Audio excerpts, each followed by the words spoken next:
Hello നമസ്കാരം viewers. നമുക്ക് നമ്മുടെ സ്ഥലം ഈട് വെച്ചുകൊണ്ട് ബാങ്കിൽ നിന്നും ലോണിന് അപേക്ഷിക്കാം. സ്ഥലത്തിന്റെ കൈമാറ്റങ്ങളുമായി ബന്ധപ്പെട്ടുകൊണ്ട് കൂടാതെ മറ്റു പലതരം ആവശ്യങ്ങൾക്കും നമ്മുടെ സ്ഥലത്തിന്റെ കൈവശാവകാശ സർട്ടിഫിക്കറ്റ് അഥവാ പൊസഷൻ സർട്ടിഫിക്കറ്റ് ആവശ്യമായി വരാറുണ്ട്. ഈ വീഡിയോയിൽ നമ്മൾ കാണിക്കാൻ പോകുന്നത് എങ്ങനെയാണ് നമ്മൾ വില്ലേജിലേക്ക് കൈവശാവകാശ സർട്ടിഫിക്കറ്റിന് ഓൺലൈനായിട്ട് അപേക്ഷിക്കുക എന്നുള്ളതാണ്. നേരിട്ട് വീഡിയോയിലേക്ക് പോകാം. Welcome to Esquire Media YouTube channel.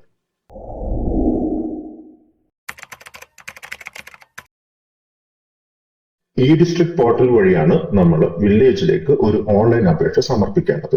E district പോർട്ടലിൽ പ്രവേശിക്കാനായി നിങ്ങൾ ബ്രൗസർ ഓപ്പൺ ചെയ്തതിനു ശേഷം അതിന്റെ അഡ്രസ് ബാറിൽ e-district.kerala.gov.in എന്ന വെബ്സൈറ്റ് അഡ്രസ് ടൈപ്പ് ചെയ്ത് എന്ററിൽ പ്രസ് ചെയ്യുക. വെബ്സൈറ്റിന്റെ ലിങ്ക് ഞാൻ ഡിസ്ക്രിപ്ഷനിൽ കൊടുത്തേക്കാം. അതിനുശേഷം അവിടെ കാണുന്ന സൈൻ എന്ന ബട്ടണിൽ ക്ലിക്ക് ചെയ്യുക. ഇപ്പോൾ നിങ്ങൾക്ക് ലോഗിൻ നെയിമും പാസ്വേഡും ടൈപ്പ് ചെയ്യാനുള്ള ഒരു ഓപ്ഷൻ ആണ് വന്നിരിക്കുന്നത്.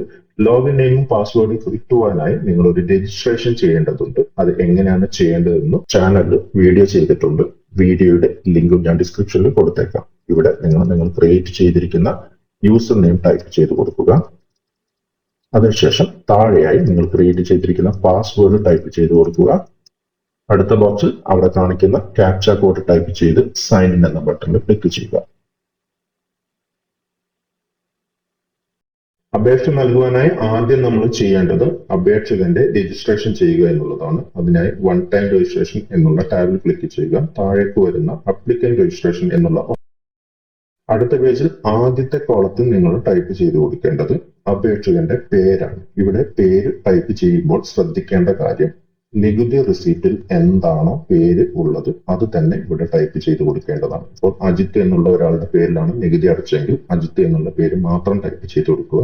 ഇനി അജിത്തിന്റെയും കൂടാതെ മറ്റൊരാളുടെയും കൂടെ പേരിലാണ് നികുതി അടച്ചിരിക്കുന്നതെങ്കിൽ ആ പേര് കൂടെ ആൻഡ് എന്നിട്ടുകൊണ്ട് തുടർന്ന് ടൈപ്പ് ചെയ്ത് കൊടുക്കേണ്ടതാണ്. ഇനി രണ്ടിൽ കൂടുതൽ പേരുണ്ടെങ്കിൽ നിങ്ങൾക്ക് ആ പേരും ഇവിടെ ടൈപ്പ് ചെയ്ത് കൊടുക്കാവുന്നതാണ്. ഇനി ഈ രീതിയിലൊന്നും നിങ്ങൾക്ക് പൊസിഷൻ സർട്ടിഫിക്കറ്റിൽ പേര് മെൻഷൻ ചെയ്യേണ്ട ആവശ്യമില്ലെങ്കിൽ ഇവിടെ അജിത് ആൻഡ് അതേഴ്സ്, അതായത് അജിത്ത് മുതൽ പേര് എന്നുള്ളതിന് പകരമായി അജിത് ആൻഡ് അതേഴ്സ് എന്നുള്ള പേരും ടൈപ്പ് ചെയ്ത് കൊടുക്കാവുന്നതാണ്. അതിനുശേഷം അപേക്ഷകന്റെ ജെൻഡർ എന്താണെന്നുള്ളത് സെലക്ട് ചെയ്യുക. ഡേറ്റ് ഓഫ് ബർത്ത് അടുത്ത കോളത്തിലായിട്ട് ടൈപ്പ് ചെയ്ത് കൊടുക്കുക. ഡേറ്റ് ഓഫ് ബർത്ത് ടൈപ്പ് ചെയ്ത് കഴിഞ്ഞാൽ ഏജ് ഓട്ടോമാറ്റിക് ആയിട്ട് അവിടെ വരുന്നത് കാണാം. ഇനി നിങ്ങൾ ഡേറ്റ് ഓഫ് ബർത്ത് കൊടുത്തില്ലെങ്കിലും കുഴപ്പമില്ല, ഇവിടെ മാനുവലായിട്ട് ഏജ് ടൈപ്പ് ചെയ്ത് കൊടുത്താലും മതി. തുടർന്ന് കൊടുക്കേണ്ടത് അപേക്ഷകന്റെ അഡ്രസ് ഡീറ്റെയിൽസ് ആണ്. ആദ്യത്തെ കോളത്തിൽ അപേക്ഷകന്റെ വീട്ട് നമ്പർ ടൈപ്പ് ചെയ്ത് കൊടുക്കേണ്ടതാണ്. രണ്ടാമത്തെ കോളത്തിൽ അപേക്ഷകന്റെ വീട്ട് പേര്, മൂന്നാമത്തെ കോളത്തിൽ അപേക്ഷകന്റെ സ്ഥലപ്പേര്, അതിനുശേഷം പോസ്റ്റ് ഓഫീസിന്റെ പേര്, പിൻകോഡ് നമ്പർ എന്നിവ കൊടുക്കുക. തുടർന്ന് വരുന്ന ഡിസ്ട്രിക്ട് എന്നുള്ള ഡ്രോപ്പ് ഡൗൺ ലിസ്റ്റിൽ നിന്നും നിങ്ങളുടെ ജില്ല ഏതാണെന്നുള്ളത് തിരഞ്ഞെടുക്കുക. അടുത്ത ഡ്രോപ്പ് ഡൗൺ ലിസ്റ്റിൽ നിന്നും നിങ്ങളുടെ താലൂക്ക് തിരഞ്ഞെടുക്കുക. അടുത്തതായി വില്ലേജ് ഏതാണെന്നുള്ളത് തിരഞ്ഞെടുക്കുക. തുടർന്നുള്ള ഓപ്ഷനിൽ നിന്നും നിങ്ങൾ ഏത് ലോക്കൽ ബോഡി ടൈപ്പിലാണ്, ഗ്രാമപഞ്ചായത്ത്, മുനിസിപ്പാലിറ്റി, കോർപ്പറേഷൻ ഏത് ആണ് എന്നുള്ളത് തിരഞ്ഞെടുക്കുക. ലോക്കൽ ബോഡിയുടെ പേര് അടുത്ത ആ ഒരു ഓപ്ഷനിൽ നിന്നും തിരഞ്ഞെടുത്ത് കൊടുക്കുക. അടുത്തതായി പെർമനന്റ് അഡ്രസ് ടൈപ്പ് ചെയ്ത് കൊടുക്കുക എന്നുള്ളതാണ്. നിങ്ങളുടെ പെർമനന്റ് അഡ്രസ് ഇവിടെ മാനുവലായിട്ട് ടൈപ്പ് ചെയ്യാവുന്നതാണ്. ഇനിയല്ല നിങ്ങളുടെ പ്രസന്റ് അഡ്രസ്സും പെർമനന്റ് അഡ്രസ്സും സെയിം ആണെങ്കിൽ സെയിം ആസ് 4 എന്നുള്ള ഓപ്ഷൻ തിരഞ്ഞെടുക്കുക. അപ്പൊ നിങ്ങളുടെ പ്രസന്റ് അഡ്രസ് തന്നെ താഴേക്ക് ഓട്ടോമാറ്റിക് ആയിട്ട് ഫില്ലായി വരുന്നതായിട്ട് കാണാൻ സാധിക്കും. ഇനി പേഴ്സണൽ ഡീറ്റെയിൽസ് എന്നുള്ള ഹെഡിന്റെ താഴെ ഫാദർ നെയിം, മദർ നെയിം അല്ലെങ്കിൽ ഗാർഡിയൻ നെയിം ഇതിലേതെങ്കിലും ഒന്ന് നിർബന്ധമായി ഫില്ല് ചെയ്ത് കൊടുക്കേണ്ടതാണ്. ആ ബ്ലൂ സ്റ്റാർ ഏതെങ്കിലും ഒന്ന് ഫില്ല് ചെയ്യാൻ വേണ്ടിയാണ്. മാരിറ്റൽ സ്റ്റാറ്റസ് വേണമെങ്കിൽ തിരഞ്ഞെടുക്കാം. ഗാർഡിയന്റെ നെയിം നിങ്ങൾ സ്വയം കാര്യങ്ങൾ നോക്കുന്ന ആളാണെങ്കിൽ സെൽഫ് എന്നുള്ളത് ടൈപ്പ് ചെയ്താൽ മതി. ഇവിടെ മൊബൈൽ എന്നുള്ള കോളത്തിന്റെ താഴെയായി അപേക്ഷകന്റെ മൊബൈൽ നമ്പർ ടൈപ്പ് ചെയ്ത് കൊടുക്കുക. റേഷൻ കാർഡ് നമ്പർ എന്നുള്ള കോളത്തിന്റെ താഴെയായി അപേക്ഷകന്റെ റേഷൻ കാർഡ് നമ്പർ ടൈപ്പ് ചെയ്ത് കൊടുക്കുക. മുമ്പ് ഇവിടെ ആധാർ കാർഡിന്റെ നമ്പർ ഫില്ല് ചെയ്യാനുള്ള ഒരു ഓപ്ഷൻ ഉണ്ടായിരുന്നു. ഈ ആയിട്ടാണ് ആ ഒരു ഓപ്ഷൻ അവിടുന്ന് മാറിയിട്ടുള്ളത്. അതിനുശേഷം താഴെയായി കാണുന്ന ചുവന്ന നിറത്തിലുള്ള ചെക്ക് ഡ്യൂപ്ലിക്കേറ്റ് എന്നുള്ള ബട്ടണിൽ ക്ലിക്ക് ചെയ്യുക. ഡ്യൂപ്ലിക്കേറ്റ് ആപ്ലിക്കേഷൻസ് ഒന്നും ഇല്ലെങ്കിൽ വെരിഫൈഡ് എന്ന് പറഞ്ഞുകൊണ്ട് ഒരു ബോക്സ് ഓപ്പൺ ആയിട്ട് വരുന്നതായി കാണാം. ആ ബോക്സ് നിങ്ങൾക്ക് ഓക്കെ പ്രസ് ചെയ്യാവുന്നതാണ്. അതിനുശേഷം താഴെയായി കാണുന്ന പച്ച നിറത്തിലുള്ള സബ്മിറ്റ് ബട്ടണിൽ ക്ലിക്ക് ചെയ്യുക.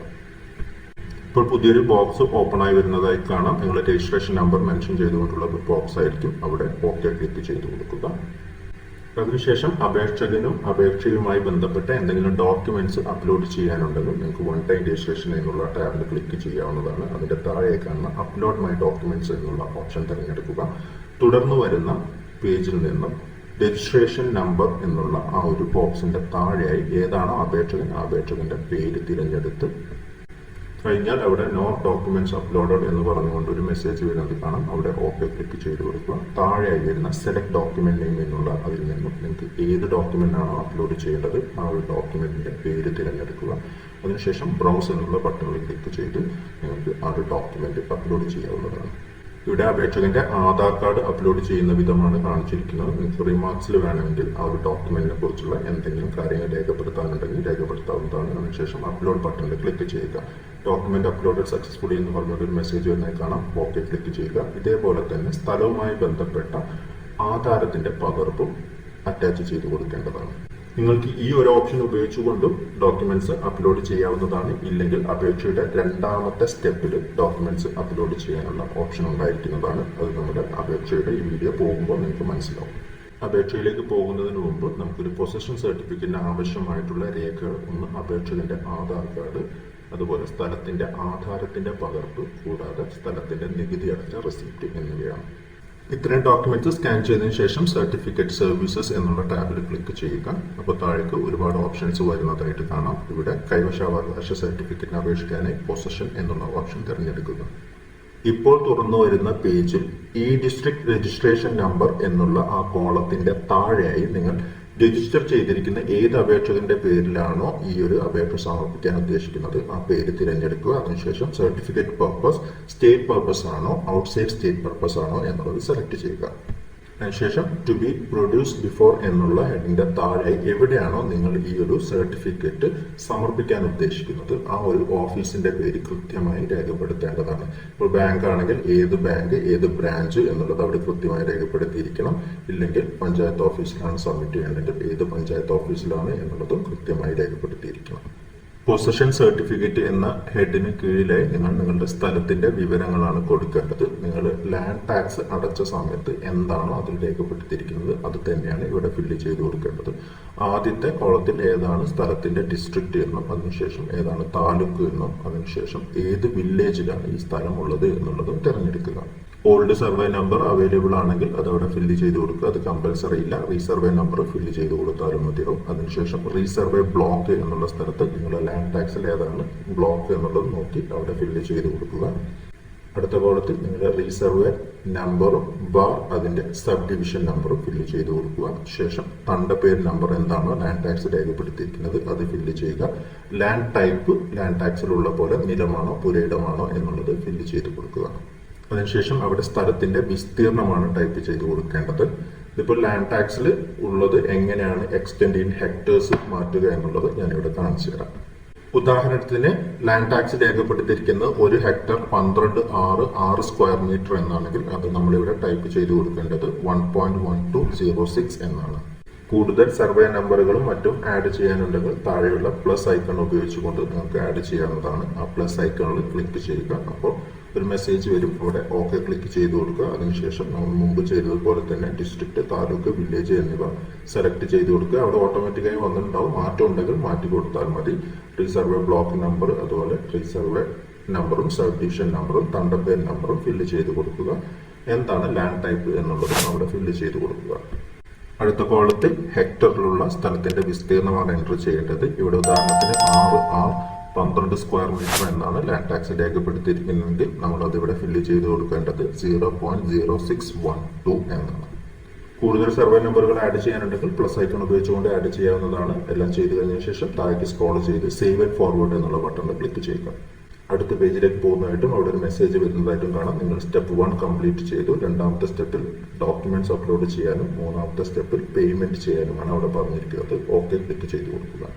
ഇവിടെ ലാൻഡ് ടാക്സ് റെസിപ്റ്റ് എന്നുള്ള ഓപ്ഷന് നേരെയുള്ള ബ്രൗസ് ബട്ടണിൽ ക്ലിക്ക് ചെയ്തുകൊണ്ട് നിങ്ങളുടെ സ്ഥലത്തിന്റെ നികുതി റെസിപ്റ്റ് അറ്റാച്ച് ചെയ്ത് കൊടുക്കേണ്ടതാണ്. റിമാർക്സിൽ വേണമെങ്കിൽ നിങ്ങൾക്ക് എന്തെങ്കിലും രേഖപ്പെടുത്താം. അതിനുശേഷം സേവ് ബട്ടണിൽ ക്ലിക്ക് ചെയ്യുക. ഡോക്യുമെന്റ് അപ്ലോഡ് ആയി എന്ന് പറഞ്ഞുകൊണ്ട് ഒരു മെസ്സേജ് വരുന്നതായി കാണാം. ഓക്കെ ക്ലിക്ക് ചെയ്ത് കൊടുക്കുക. ഇവിടെ അപേക്ഷകന്റെ ആധാർ കാർഡും അതുപോലെ ആധാരത്തിന്റെ കോപ്പിയും അപ്ലോഡ് ചെയ്യാനുള്ള ഓപ്ഷൻ ഇല്ലാത്തത് കൊണ്ടാണ് നമ്മൾ രജിസ്ട്രേഷൻ ചെയ്ത സമയത്ത് അപ്ലോഡ് ഡോക്യുമെന്റ്സ് ഓപ്ഷൻ ഉപയോഗിച്ചുകൊണ്ട് ആ ഡോക്യുമെന്റ്സ് അപ്ലോഡ് ചെയ്തത് ഞാൻ ഈ വീഡിയോയിൽ കാണിച്ചത്. താഴേക്ക് സ്ക്രോൾ ചെയ്ത് കഴിഞ്ഞാൽ നമ്മൾ മുമ്പ് അറ്റാച്ച് ചെയ്ത ആധാർ കാർഡും അതുപോലെ ആധാരത്തിന്റെ കോപ്പിയും അവിടെ വന്നിരിക്കുന്നതായി കാണാം. ശേഷം താഴെയുള്ള നെക്സ്റ്റ് എന്നുള്ള ബട്ടണിൽ ക്ലിക്ക് ചെയ്യുക. ഈ ഒരു പേജിൽ നിങ്ങൾ പേയ്മെന്റ് കംപ്ലീറ്റ് ചെയ്യുകയാണ് വേണ്ടത്. അതിനായി മേക്ക് പേയ്മെന്റ് എന്നുള്ള ബട്ടണിൽ ക്ലിക്ക് ചെയ്യുക. ഇപ്പോൾ നിങ്ങൾക്ക് ഒരുപാട് പേയ്മെന്റ് ഓപ്ഷൻസ് വരുന്നതായി കാണാം. ഇതിൽ നിങ്ങൾക്ക് താല്പര്യമുള്ള ഏതെങ്കിലും ഒരു പേയ്മെന്റ് ഓപ്ഷൻ ഉപയോഗിച്ചുകൊണ്ട് നിങ്ങൾക്ക് പേയ്മെന്റ് നടത്താവുന്നതാണ്. പേയ്മെന്റിൽ വരുന്ന റേറ്റിന്റെ വ്യത്യാസവും കാര്യങ്ങളും ഒക്കെ നമ്മൾ കാസ്റ്റ് സർട്ടിഫിക്കറ്റിന് അപേക്ഷിക്കുന്ന വീഡിയോയിൽ വ്യക്തമായി പറഞ്ഞിട്ടുണ്ട്. താല്പര്യമുള്ളവർക്ക് അത് പോയി കാണാവുന്നതാണ്. പേയ്മെന്റ് ചെയ്ത് കഴിഞ്ഞിട്ടുണ്ടെങ്കിൽ ഇങ്ങനെ ഒരു പേജാണ് ഓപ്പൺ ആയി വരിക. ആ ഒരു മെസ്സേജ് ബോക്സിൽ ഓക്കെ ക്ലിക്ക് ചെയ്ത് കൊടുക്കുക. താഴേക്ക് സ്ക്രോൾ ചെയ്ത് കഴിഞ്ഞാൽ നിങ്ങൾക്ക് അവിടെ പ്രിന്റ് ആപ്ലിക്കേഷൻ എന്നുള്ള ഓപ്ഷൻ കാണാം. അവിടെ ക്ലിക്ക് ചെയ്ത് അടുത്ത പേജിൽ വീണ്ടും താഴേക്ക് സ്ക്രോൾ ചെയ്താൽ നിങ്ങൾക്ക് നിങ്ങളുടെ അപേക്ഷ പ്രിന്റ് ചെയ്യാനുള്ള ഒരു ഓപ്ഷൻ ലഭ്യമാണ്. അവിടെ നിന്നും നിങ്ങൾക്ക് നിങ്ങളുടെ ആപ്ലിക്കേഷൻ പ്രിന്റ് എടുത്ത് സൂക്ഷിക്കാവുന്നതാണ്. ഇല്ലെങ്കിൽ ആ ഒരു ആപ്ലിക്കേഷൻ നമ്പർ നോട്ട് ചെയ്ത് വെച്ചാലും മതിയാകും. അപേക്ഷ സബ്മിറ്റ് ചെയ്ത് കഴിഞ്ഞാൽ അതിന്റെ സ്റ്റാറ്റസ് എങ്ങനെയാണ് ചെക്ക് ചെയ്യുന്നതെന്നും അപേക്ഷ അപ്രൂവ് ആയി കഴിഞ്ഞാൽ എങ്ങനെയാണ് സർട്ടിഫിക്കറ്റ് ഡൗൺലോഡ് ചെയ്യുക എന്നുള്ള വീഡിയോസ് ചാനൽ ചെയ്തിട്ടുണ്ട്. വീഡിയോ ഇഷ്ടപ്പെട്ടിട്ടുണ്ടെങ്കിൽ ലൈക്ക് ചെയ്യുക, ഷെയർ ചെയ്യുക. അതുപോലെ ചാനൽ മറക്കാതെ സബ്സ്ക്രൈബ് ചെയ്യുക. കൂടാതെ നിങ്ങളുടെ നിർദ്ദേശങ്ങളും അഭിപ്രായങ്ങളും കമന്റുകളായി രേഖപ്പെടുത്തുക. അടുത്തൊരു വീഡിയോയിൽ ഉടൻ തന്നെ കാണാം. അതുവരെ ബൈ ബൈ.